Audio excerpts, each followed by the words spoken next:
시청자 여러분 안녕하십니까. 어제에 이어서 국내 정치에 관련되는 분야에서 좀 말씀드리도록 하겠습니다. 사실은 그간에 이제 김석봉 원장님하고 이몽순 변호사님이 쭉 다뤄왔었기 때문에 저는 뭐 이게 저까지 끼어들어서 이야기할 필요가 있을 거라고 생각했는데 지금 김석봉 원장님이 안 오시기 때문에 제가 잠깐 거들도록 하겠습니다. 그래서 지금 뭐 미사일이 여러 가지 복잡한 일이 있는데 나중에 어느 정도 일단락되고 나면 나중에 정리해서 말씀을 드릴게요. 근데 지금 우크라이나에 전운이 감돌고 있다. 러시아가 언제 칠지 모른다 하고 있는데 사실은 러시아를 칠 거냐 말 거냐 하는 거는 푸틴의 손에 달려 있습니다. 그러니까 걔 머리와 손에 달려 있으니까 그건 그때 가서 보기로 하고요. 자, 오늘은 우리 황 대표님에 대해서 제가 좀 말씀드리도록 하겠습니다. 황 대표님이 본인을 자랑하거나 이렇게 뭐 남한테 자랑을 시키거나 하기가 좀 어렵죠. 그래서 제가 옆에 있는 보고 있는 같이 일하는 사람으로서 이제 말씀드리려고 하는데 저하고 황 대표님의 인연 같은 거는 막 카톡에 여러 번 소개가 됐었기 때문에 여기서 말씀드리지 않겠습니다만 제가 캐나다에 있을 때 그때 그 이전에도 이제 종편 같은 데서 대표님을 많이 봤죠. 그 다음에 혼자 국회에서 1인 시위할 때도 제가 옆에서 지켜봤었고요. 그러고 나서 유튜브라는 게 이제 만들어지면서 사실은 정규재 선생하고 부과장님 대표님이 아마 거의 1세대일 겁니다. 우리나라 정치 유튜브에. 그래서 처음에는 신의 한수라든가 정규재, 그 다음에 황장수의 뉴스 브리핑 이게 아마 거의 대한민국의 탑을 이루는 일단 조회수에서 그렇다는 거죠. 그런 점에서 사국의 선구자적인 역할을 하신 건데 그때 이제 정치 유튜브를 하는 걸 제가 쭉 다 봤었습니다. 캐나다에서. 조금 이제 시간이 나니까. 그래서 쭉 봤더니 이제 완전히 차이가 나는 거죠. 그래서 이제 지금 와서 하는 이야기인데 결국에는 보수 우파들 약간의 어설픈 지지 얻어가지고 이제 돈벌이 하려는 그런 유튜브들도 있었고 아주 얄팍한 이제 상술에 놀아난 그런 유튜브들도 있었고 과연 이 많은 유튜브들 중에 그때 한 5, 6년 전에 우리나라의 보수 우파 유튜브들이 한 2,000개 정도 있었다고 이야기를 들었습니다. 얼마나 정확한 통계인지는 모르겠습니다만 기자들이 그런 식으로 이야기하더라고요. 그래서 그 중에 이제 여러 개 쭉 비교를 해봤습니다만 저는 그 이전부터 황 소장님을 쭉 알고 있었으니까 어떤 기질과 어떤 시각을 가지고 있는 이미 자세히 알고 있으니까 제가 더 이상 논평을 드리지 않겠습니다. 근데 그 후에 이제 계속 옳은 소리만 하니 계속 보게 되는 거죠. 다른 방송하고 워낙 차별이 되니까. 그래서 이걸 보고 나서 이게 나중에 이제 처음에는 비슷하게 갔죠. 언제 문제가 생겼냐면은 이게 아마 트럼프 문제 때문에 그럴 겁니다. 보수파들이 이제 트럼프에 완전히 매몰이 되어가지고 얘가 이제 한국을 구해줄 수 있는 구세주인 양 그렇게 빠지면서 소위 말해서 트럼프 바들이 많이 생겼죠. 근데 이제 그 트럼프 바들이 생기기 이전에 황 대표님께서 미국 사회의 변화, 그 다음에 세계 경제의 어떤 지각 변동에 따라서 미국 사회 이렇게 변할 수밖에 없고 미국의 우파 포퓰리즘이 창궐하게 되는데 그 어떤 선두에 트럼프가 나타나서 이제 세상을 조금 어느 정도 뒤바꿀 거다 하는 예언을 하셨고, 그 다음에 유일하게 그 양반이 된다. 이제 도널드 트럼프가 대통령이 된다고 예언을 했거든요.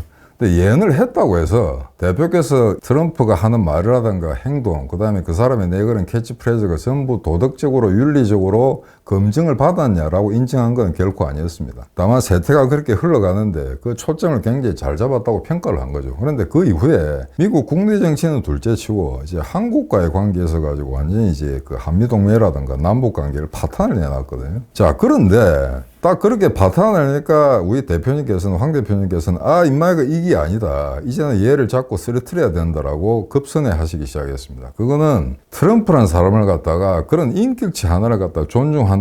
인격체 총괄적으로 이 사람이 하는 얘기가 다 맞다라고 빠져든 게 아니고 그 사람이 한 특정한 계기마다 특정한 사건, 특정한 국면에 대한 어떤 옳은 이야기 그거를 평가한 거지 그 개인을 평가한 건 아니거든요. 근데 다른 우리나라 보수 우파들은 한 번 딱 빨고 나니까 트럼프 얘가 하는 모든 행동과 말은 다 뭔가 뒤에 뭐가 있다. 합리적이고 무슨 아주 예리한 어떤 논리가 분명히 내재해 있을 거라고 지리짐작하는 거죠. 커피 한 잔 마시는 사이도 아닌데. 그러면은 트럼프가 한 모든 행동을 다 전부 합리화시킵니다. 자, 그래서 기억나실 겁니다. 하노이 회담이 실패로 끝났을 때 우리 다 환호했거든요. 황송영에 비롯해서 그때 먹방하고 큰 맥주잔 놓고 여기서 들이키는 거 아마 기억나실 겁니다. 저 역시 친구들하고 이제 술 한잔 했었고요. 이게 잘 돌아간다고 했었죠. 그런데 그때까지 트럼프를 빨던 사람들은 어떻게 됐습니까? 이게 뭔가 전지전능한 트럼프가 뭔가 있을 거다라고 생각하는 거죠.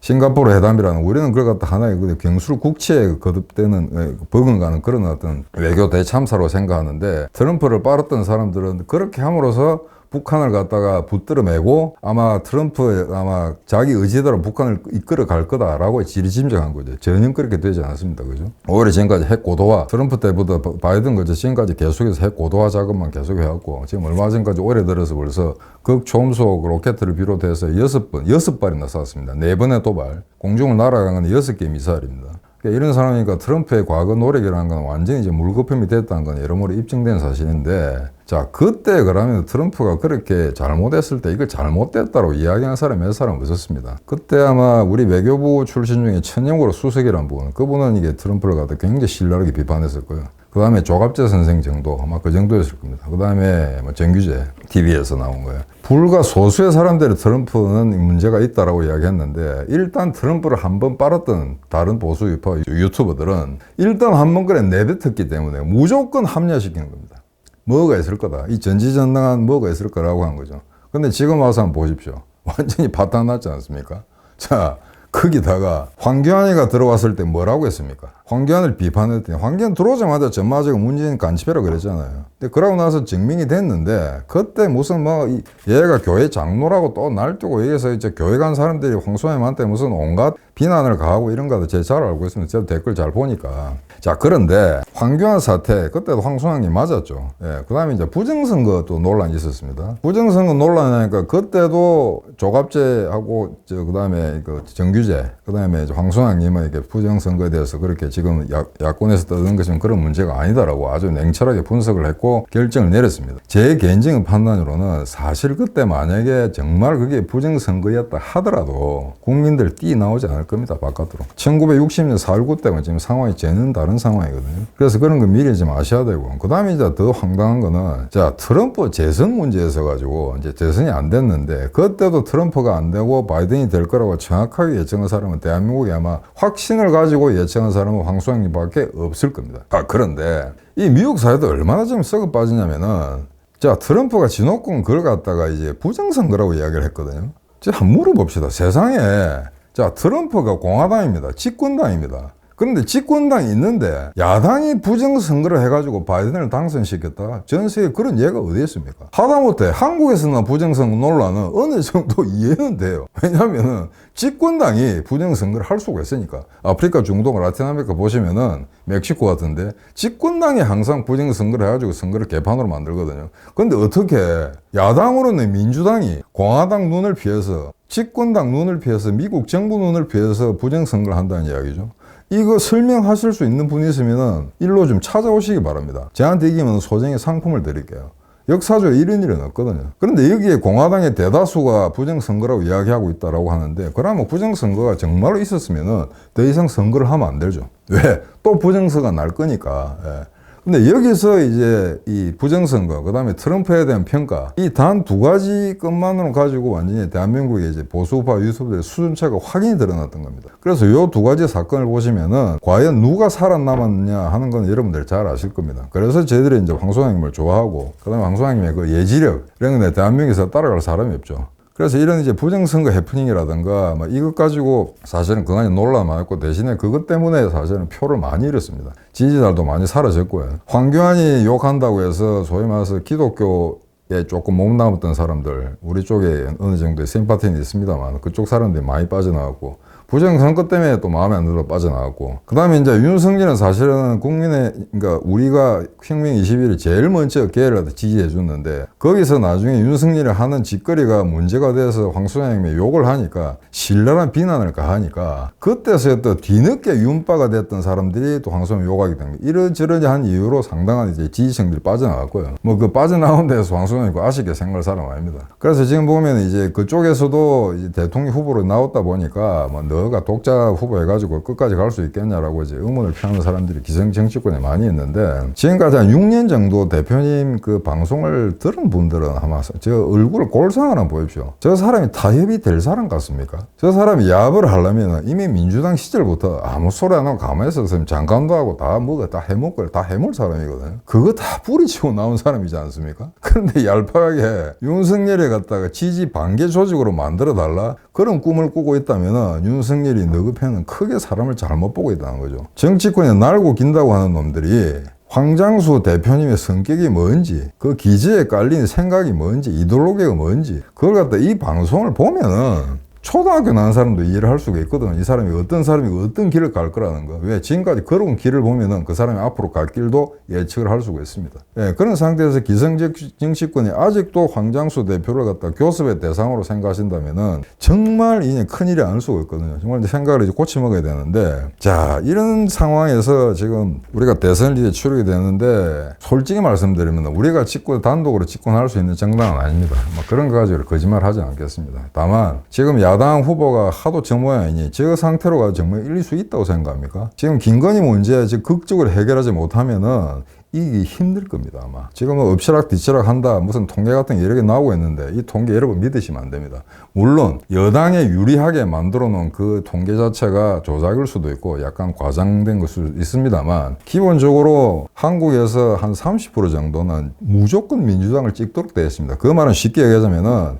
길거리에 돌아다니는 세 놈 중에 한 명은 빨개라는 이야기입니다. 지나가다 한 대 쳐, 3명꼴로 한 놈 쥐박아도 그게 빨개니까 별로 염려하지 마세요. 자, 뭘 보면 알 수 있느냐. 자, 이재명이라는 애가 저 정도로 허접하고 개차반에도 불구하고 통계에서 39.9%가 이재명을 지지한다고 나왔거든요. 물론 그 통계가 일반적인 함정은 아닙니다만 여하간 그런 통계가 나왔습니다. 자, 그러면은 대한민국 3명 중에 한 명은 빨개라는 게 어디가 틀린 명제입니까? 맞는 이야기잖아요. 그죠? 그래 놓고는 이 인지 구조가 얼마나 웃기냐면은, 그럼에도 불구하고 한국의 92%가 93%? 예, 한미동맹은 국권이 지켜야 되고 앞으로 계속 발전시켜야 된다. 한미동맹은 필요하다라고 답을 하는 겁니다. 안 맞잖아요, 이거하고. 한미동맹 90%. 현재 안보가 위태롭다. 문재인이 들어가서 나라 다 망치먹었다. 안보적으로, 경제적으로 망치먹었다고 생각한 사람이 90%라면은 어떻게 이재명을 갖다가 39%까지 지지할 수 있느냐는 거죠. 이건 앞뒤가 안 맞는 이야기죠. 그래서 아까 말씀드린, 지난번 일부에 말씀드린 영국의 디스레일리 재상이 이런 이야기를 했습니다. 세계에는 크게 3가지 거짓말이 있다. 하나는 보통 거짓말, 두 번째는 아주 신랄하고 악랄한 거짓말, 세 번째는 무슨 거짓말이냐? 통계라고 이야기했습니다. 통계를 만든 사람이 어떻게 표본을 갖다가 구성할 것인가에 따라 가지고 완전히 확연히 달라지고 있거든요. 그런데 그 통계 지금까지 보수우파가 끝까지 놀아놨습니다. 왜? 우리나라의 통계사들, 여론조사하는 회사들 70%가 좌빨들이거든요. 그러니까 어느 정도 그 퍼센티지 같은 걸 감안을 해서 평가를 해야 되는데, 기본적으로 지금 여당하고 불리한 싸움을 하고 있는, 여당은 홍코나죠, 그죠? 복싱을 하면은. 야당은 청코나입니다. 그럼 청코나는 뭘 봐야 되냐? 자기한테 가장 불리한 통계치를 보고 싸움을 걸어야 되거든요. 지금 4, 5% 어떤 통계에서 4, 5% 정도 뭐 이재명을 이기고 있다? 그거 믿다가 나중에 김건희 사건 끝도 없이 녹취록 터지면 어떻게 감당할 겁니까? 일부에도 말씀드렸습니다만 이 여편내 처리 안 하면요, 대한민국 미래 없습니다. 아까 당원들 이런 이야기 해봤어요. 우리가 진짜 뭐 때문에 이런 대한민국에 사나? 지금 대선 이 야당, 제1야당, 국민의힘당 얘들 만약에 지면요, 삼척 동대로도 압니다. 예, 이 정당 절대 존속 못합니다. 그때는 진정한 보수가 누군가 하고 사람들이 우리를 하나 판단이 될 겁니다. 그런 사태가 오기 전에, 사실은 뭐 그게 우리한테 좋을 수도 있습니다만, 그런 사태가 오기 전에 사실은 이 빨개들이 재집권하는 걸 막아야 되거든요. 근데 지금 사태로 저 야당, 저 국민의힘당 쟤들 실력 가지고는 굉장히 어렵다는 거죠. 그래서 우리가 바깥에서 때리쳐줘야 되는데, 이것들이 무슨 뭐 국민의힘당이 뭐 대한민국을 뭐 수호해? 웃기는 소리 하지 말아 그럽시오. 제가 다 넘고 이야기하는데, 대한민국은 황장수입니다. 그리고 황장수 그 자체가 대한민국입니다. 대한민국을 살리시려면 황장수를 지지하세요.